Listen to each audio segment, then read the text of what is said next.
Okay, so again, we're just going to look at the format to start with. Total marks are 50 for your paper one. Total time is 2 hours. So a good way to distribute this would be, maybe 45 minutes on this. Maybe implicit meaning questions will take you a longer. So maybe 1 hour or 1 hour on this. And 45 minutes आपको total इस पे लगने on this, checking, rechecking, the question, all of it. So you do in the end still have 15 minutes to just go over everything again, right? That's how I would distribute it. In this particular question, I feel like you guys do, in this particular paper, you guys do have a lot of time, right? So time constraint is not something you should be worried about as long as you have the skill set in, right? At least for this paper. So what we're dealing with today is question number 1, 16 marks, explicit meaning questions in your own word questions bhi hote hain isme. Question number 2 is a 9-mark question, implicit meaning questions. You read from the extract, you derive impressions and effects. And section B is text from text B, 25 marks. Question number 3 is summary of text B, 20 marks. Opinion question, 5 marks. So again, today we are just continuing with the specimen paper. A lot of you have already seen it, but it's a really good beginning point. Not that we're beginning, but it's just a good resource to go back to because it's the, it's the key right now that they've given us, only one paper. So that is why I keep revisiting it. It's the first time I'm doing it in this particular month, in this particular past paper session. So let's start. Do we have any questions so far? You guys can speak or you can type in the chat. How comfortable are you guys feeling with explicit meaning questions so far? Ji guys. Guys, can somebody respond? Man, I think they're easy. They're easy? Yeah. Okay, that's a good thing. Okay, because they're easy, we're just going to go over them once. Implicit meaning questions we're going to be practicing again tomorrow. We did practice them yesterday, but we'll practice another paper tomorrow. Okay? So I will go through common mistakes you guys are likely to make this question because it is an easy question and kids do think, oh, matlab, halwa hai, but not always, right? So read text A nameless in the insert and answer question 1 and question number 2. So question 1 is what we're doing. In what way is the structure of redwood trees the opposite of most trees? Line 2. I've done this question so many, I've done this particular question so many times that I have them memorized by now. Using your own words, explain what the text means by ancient giant of the forest. What are the 2 ways that we answered this question? Steph, can you try? Is question ko kis tarah answer karte hain? Using your own words wale question ko? Ma'am, we will not copy the word, we will write it in our own word. Right. And what are the 2 ways of doing that? Write this synonym and because or if phrase that used from the sentence. Exactly. So either in context synonym means that a word can have several meanings, right? So the meaning that you are deriving a synonym out of has to be aligned with the way that the word has been used in the text. So for example, I always give the example of the color blue. It's just a color, it's blue. As red ki de dete hain. So red, if it's been used in the passage somewhere, not this passage, but any passage. But aap bas uska yahan se word dekh ke, you're like, okay, red is a color, it's a bright color, and that's it, right? That's a synonym you're writing. But what it might actually mean in the text could be a representation of maybe love, because red stands for that as well. It could maybe be a representation of anger. It could even be a representation of passion. It could be a representation of blood. It could be any of those things, which is why you need to go back to the text and read the text. Okay? So that is in the case you're going with the synonym method. The next method is paraphrasing in context. So can somebody tell me what paraphrasing means? Yusra? Ma'am, writing the same thing in and using different vocabulary. Exactly. So, Sef Bache, please switch your camera on. G. So you're using you're not explaining the words. You're not just writing a synonym, but a pura sentence explain kar rahe ho in your own words, and it delivers the same meaning, right?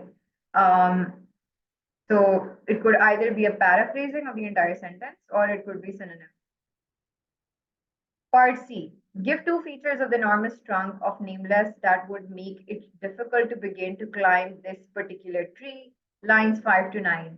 Now, what can go wrong with this question again? Because this question is very simple. आप खुद सोच के तो two features नहीं लिख सकते, right? You don't know about redwood trees. It's very factual information, right? So, the mistake that you could possibly make in this question is there are many features of the tree mentioned in the paper. ठीक है? अब आपने उसमें से देखना है features of what? Enormous trunk. Specify किया उन्होंने trunk का मांगा उन्होंने. It's not any other feature of the tree. It's specifically the trunk that they've asked for, right? Features of the trunk, not features of the branches, not the leaves, not the wood texture or something. The trunk, right? Of nameless, I would make it. एक तो ये चीज आ गई, right? Features of what? The trunk, and that would make it difficult to begin to climb this particular tree. There are two conditions. One is the two features have to be of the enormous trunk, and secondly, they have to be features that would make it difficult to climb this particular tree. There can't just be any random features. Do you guys understand the distinction? Kansa, Ikra, Hamad, Daesh, right? So there's a distinction there. It's not just any. Okay, perfect. It's not just any two features, enormous trunk here, and would make it difficult to climb, right? We have to erase this as well now.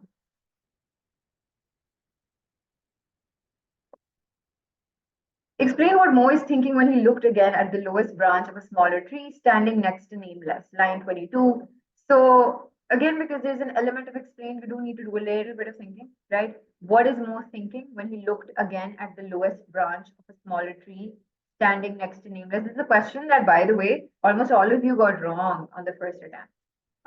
Even those of you who have done this paper before, right? People think all sorts of things, but really he's thinking of a very specific thing. Again, remember it's an explicit meaning question. You don't need to go into the depths of his thoughts. You just need to think of the basic thing because this is an explicit meaning question. They will not ask you for anything that is above elemental level, right? They will ask you the basic thing that first comes to your head. Don't overthink here, right?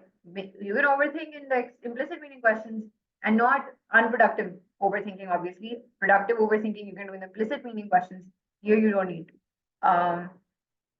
So make sure that the first logical, rational thing that he might be thinking, that's all you write, and you get the mark.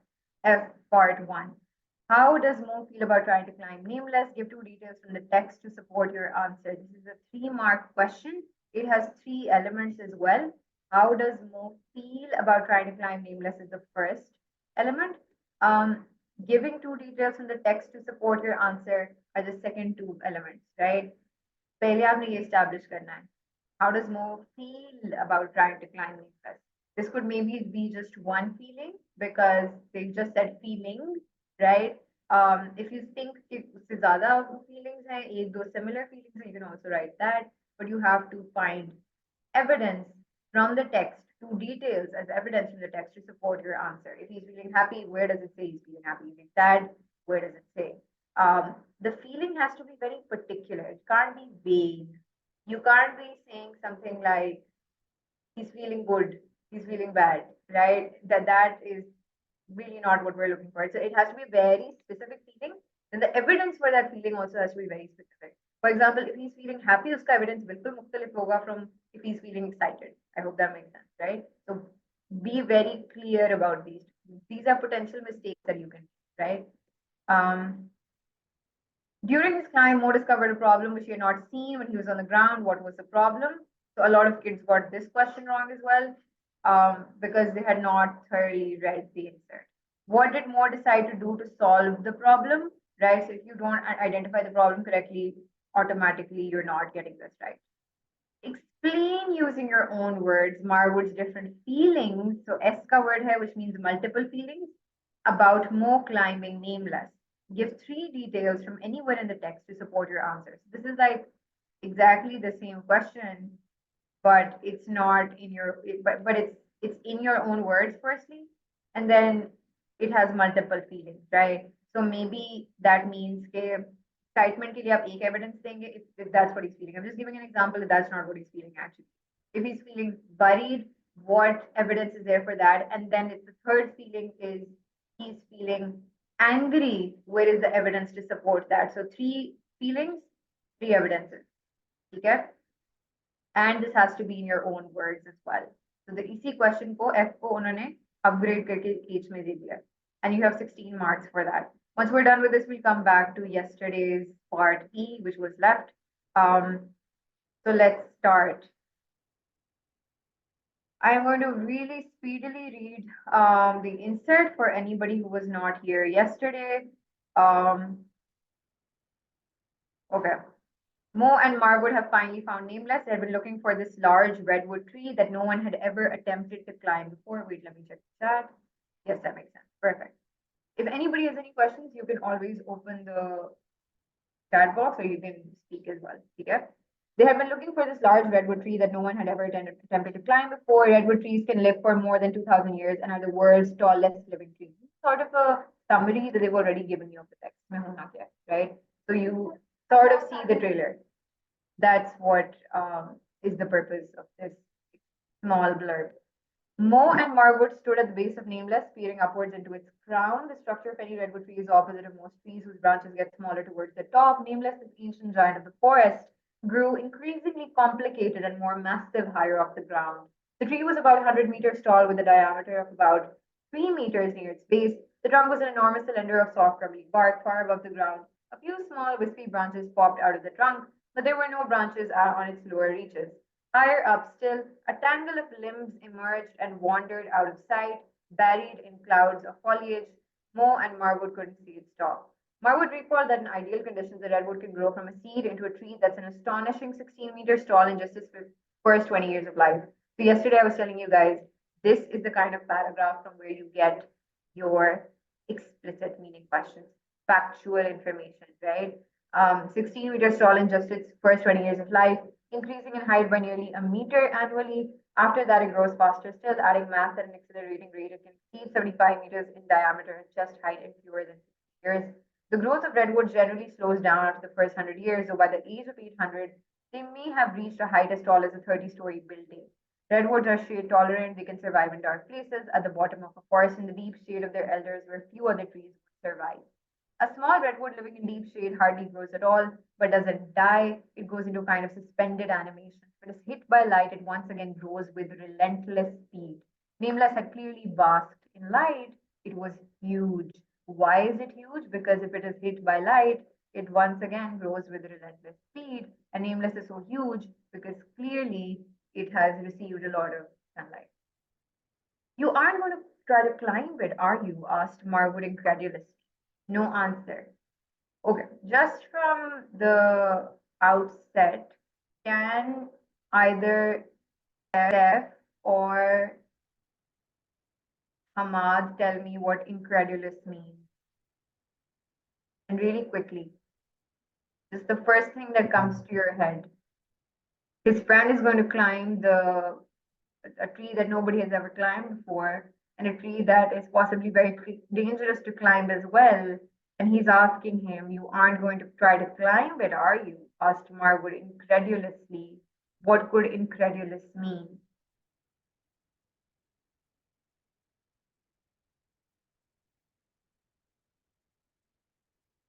Gee, guys, Steph or Hamad. And if anybody else wants to answer, don't send it in the chat, send it to me directly so that only I can see it right now. Otherwise, just wait for either of them to respond. G, Steph. Unwillingly. G? Somebody said willingly. Can you repeat what you said, Bache? I mean, there's no right or wrong answer. You just have to respond, right? Unwillingly, हम आज कह रहे हैं. Okay, let me try to say it, right? You aren't going to try to climb it, are you? That's how he's saying it. Now that isn't unwillingly. Okay, look for the root word here. What could incredulous be coming from? Could it be coming from incredible? Right? Does it sound similar maybe?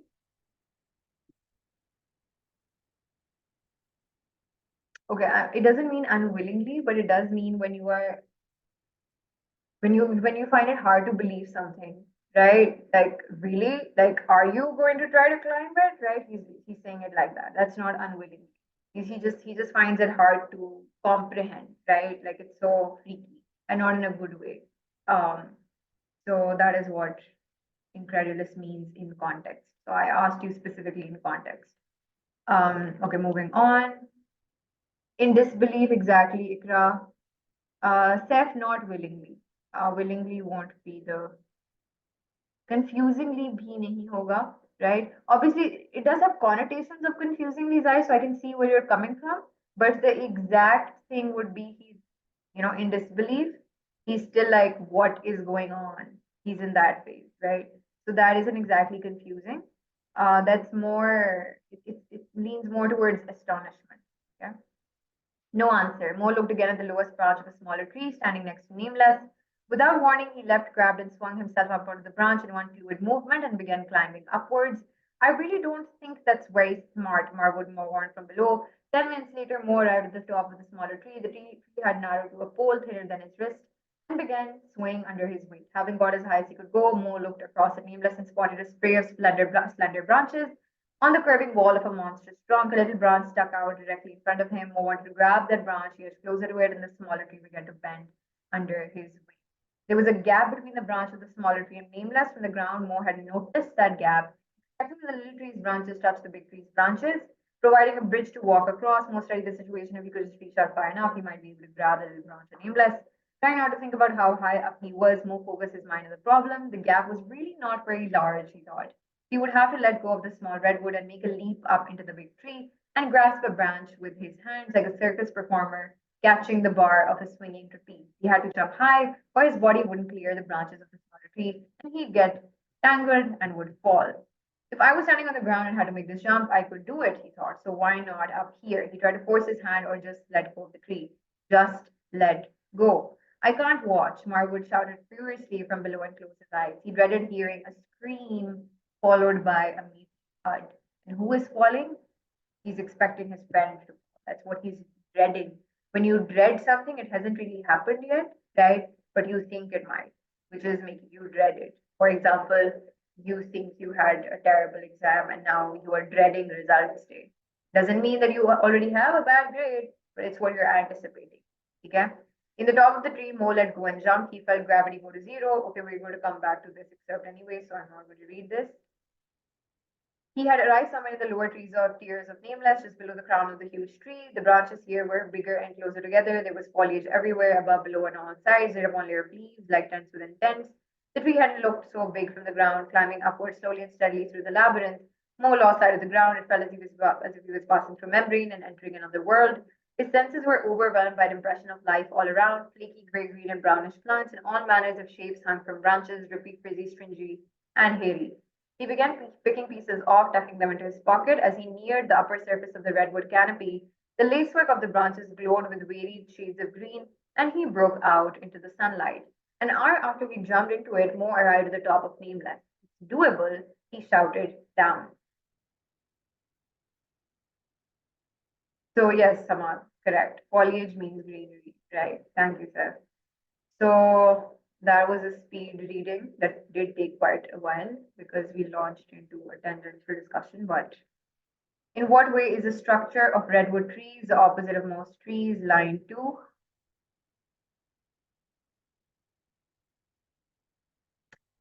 G. Who's going to answer this? Okay, anybody can answer this. It's an easy one. You guys have 1 minute.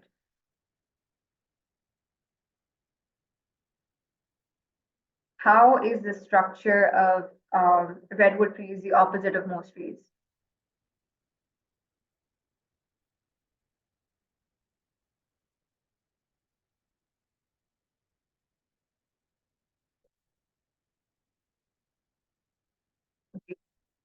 Ma'am, because uh, uh, they are smaller. Not really. It's been called the ancient giant of the forest. I don't think that it's No, smaller. because it has long, um, the long, it has long, Long what? um, leaves, stem. Sorry. In anywhere in this paragraph, they mentioned a stem or a leaf? They haven't. What they have mentioned is branches, right? The comparison that they're making, bache, is that the structure of any redwood tree is the opposite of most trees because most trees branches get smaller towards the top, right? Which means that nameless or this particular tree, its branches don't get smaller towards the top, right? They just keep growing massive and more bigger as they go higher up, right? So that was your answer. It differs because its branches get bigger towards the top. That's how it's the opposite of most trees. Now, some kids might have confused this particular part, whose branches get smaller towards the top, to mean कि nameless की branches get smaller towards the top. No, they don't. Remember, आपने grammar भी देखनी होती है. The structure of any redwood tree is the opposite of most trees because most trees branches get smaller towards the top. ठीक है? Whose branches get smaller towards the top refers to most trees, other trees, right? Meanwhile, nameless grew increasingly complicated and more massive higher up the ground. So watch out for the grammar as well. So there's your 1 mark. Using your own words, explain what the text means by ancient giant of the forest. So guys, let's go with the direct synonym method, right? So ancient, because these are basic words, I don't think we need to paraphrase the entire, we can do that method as well. Using your own words, explain what the text means by ancient giant of the forest. So let's go with the direct synonym in context method. Let's first read line 3. The structure of any redwood tree is the opposite of most trees, whose branches get smaller towards the top. Nameless, this ancient giant of the forest grew increasingly complicated and more massive higher off the ground. So 1, 2, 3, ancient giant of the forest, right? And we already know that redwood trees can live for more than 2000 years, so it makes sense to call it the ancient giant. जी, अब मुझे बताएंगी इकरा और Khansa, the synonym. So ikra for ancient and giant khansa. Synonym in context.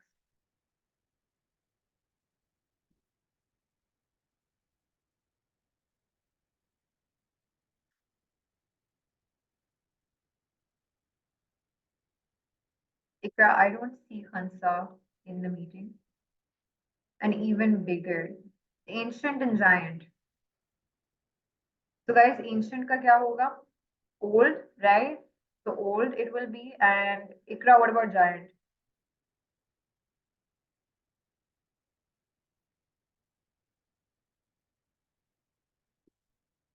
Guys, you can speak. Massive or huge, exactly. So that will be for giant. So really old and massive. It's an old and massive tree of the forest is what we can call it, right? Old and massive tree of the forest should work because आपको 2 numbers इसके मिल जाएंगे because both of the words are correct. Now moving on to part C, give 2 features of the enormous trunk of nameless that would make it difficult to climb this particular tree. Difficult to begin to climb this particular tree. Again, now remember 2 features, enormous trunk specifically, not leaf, stem, wood, that would make it difficult to climb this particular tree, difficult to begin the climb particular tree. G, let's go to lines 5 to 9. Kansa bache, you, I think, lost connection or something for a second. G, 5 to 9. 2 features, of the enormous trunk that make it difficult to begin to climb this particular tree. You can also think of it in this way कि आपने एक दरख्त चढ़ना है, आप नीचे से शुरू कर रहे हो. What can make it difficult for you to climb a tree from the bottom up, right? So we can read this. Ji Zaish.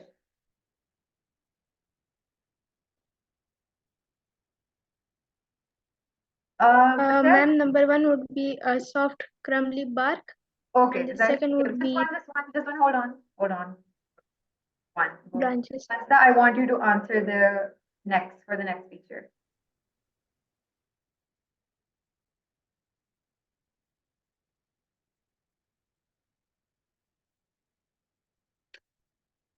So what we're looking at, Kansa, again, in case you missed it, two features of the enormous trunk of nameless that would make it difficult to begin to climb this particular tree, Now, Zaish mentioned that if a tree has crumbly bark at the bottom, right? Anytime you put your foot onto the trunk of the tree, you're going to slip. Your foot is going to slip. You're not going to be able to climb all the way to the top, right? So what would make it difficult? Another feature that would make it difficult to begin to climb this particular tree. It's all from the highlighted part. Ji Kansa. Just take a shot at it. Doesn't have to be correct.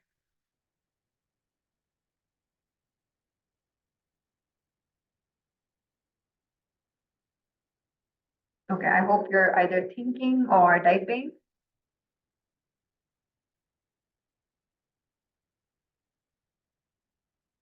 Ji.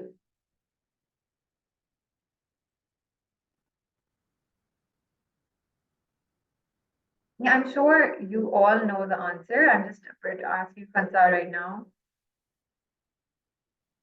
Kansa, just take a shot at it. Doesn't have to be correct. I just want you to try. उसने दरख्त चढ़ना है नीचे से. What is going to make it difficult for him to climb this particular tree? Ji Kansa.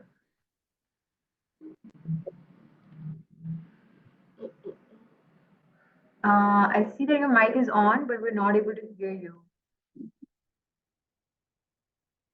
Kansa बच्चे? Okay, जी sir बताएं.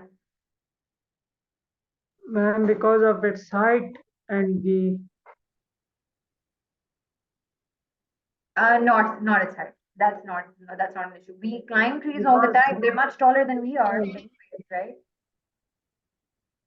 because of their tallness. But I already told you, tallness is not the answer because a lot of trees are tall, but people are still able to climb them. Exactly, Rao. So there are no branches on its lower reaches. Dash, I did see your hand. I'm pretty sure you knew the answer as well. So good work, guys. With Kansa, we don't know where you are. We hope that we near us. I don't know.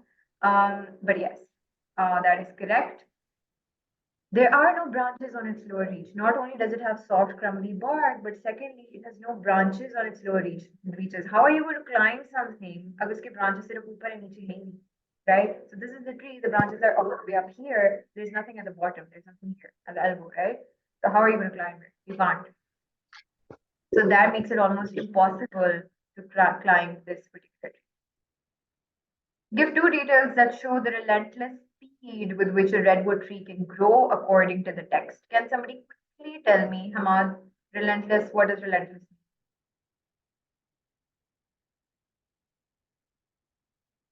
mean? Again, you just have to respond, doesn't have to be correct. But you do have to respond. G.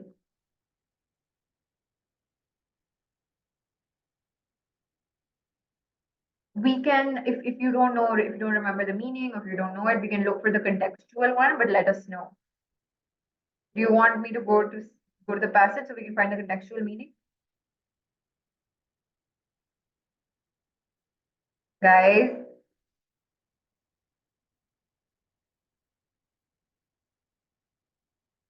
Hamad bache, where are you?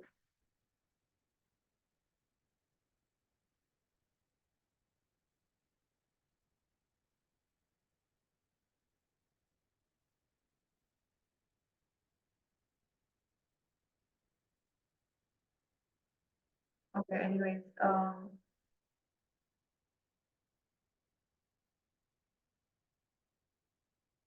so part 2 is from line 18. We're just going to go to line 18.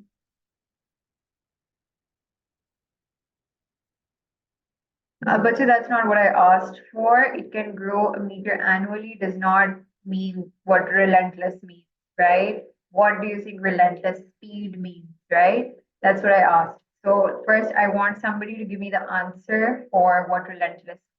Okay. अगर नहीं पता, we can look for it in the context. So line 18 is right. 16, 17, 18. Here. If it is hit by light, it once again grows with relentless speed, right? Nameless had clearly basked in light, it was huge. Pretty obvious that relentless here means fast, unstoppable. If it's huge, obviously it doesn't mean कि वो उसकी बहुत slow speed से वो उगा है, right? That means it's just been growing and growing and growing. That is why it's huge. It's one of the biggest trees in the forest, because it's grown with relentless speed, right? Ji Yusra. Ma'am, is it non-stop? Exactly. So sort of like a unstoppable kind of speed with which it's grown, right? Now, in case you didn't know what relentless means, you could have easily found the meaning from the context. And I showed you guys how to do that, right? So 2 marks for this. Now, what are the 2 proofs that we can find in the text for how a redwood tree grows with relentless speed? So we can guess that if the word was from here, from this paragraph, line 18, that your answer is going to be somewhere here as well, right? So relentless speed, what is the proof of that in here? G7. It can mean yielding. Sorry? It can its meaning could be yielding. Its meaning could be? Yielding. I don't understand, but you please type that. And the meaning has already been established. We're now looking at the answer. The meaning is really fast, unstoppable, right? It's going really, really fast at a really fast pace, right? At an unstoppable speed. G guys. Now, what is the proof that it's growing at an unstoppable pace? Let's start with here, 16 meters tall in just 15 in its first 20 years of life, yes? No, sir, but you're not yielding. Okay, yield has a completely different meaning. So 16 meters tall in just its first 20 years of life. That's a it shows that it's growing at a relentless pace. Increasing in height by nearly a meter annually. After that, it grows faster still, adding mass at an accelerating rate. It can exceed 75 meters in diameter at chest height in fewer than 60 years. Again, the second proof. Okay, we established that it grows at a really quick pace. Now, what is the proof of it? First of all, 16 meters tall in just its first 20 years of life, increasing in height by nearly a meter annually. Adding mass at an accelerating rate, it can exceed 75 centimeter in diameter at chest height in fewer than 60 years. So that is your second answer. Are you guys following what I'm saying? Yes, ma'am. Okay, किसी को कोई confusion है, please ask. Explain what Mo is thinking when he looked again at the lowest branch of a smaller tree standing next to nameless. Line 22. This is a question which might seem very easy, but apparently students found it hard. I don't know how you guys are going to answer it, but explain what Mo is thinking when he looked again at the lowest branch of not nameless, of a smaller tree standing next to nameless. Okay, I'll give you guys a hint. Remember that we just established two questions over that nameless cannot be climbed from the bottom. You can't start because there's this soft crumbly bark, no branches. How are you going to climb the tree, right? Unless you have wings, right? Which Mo does not. So explain what Mo is thinking when he looked again at not the lowest branch of nameless because there are no branches there, but at the lowest branch of a smaller tree standing next to nameless.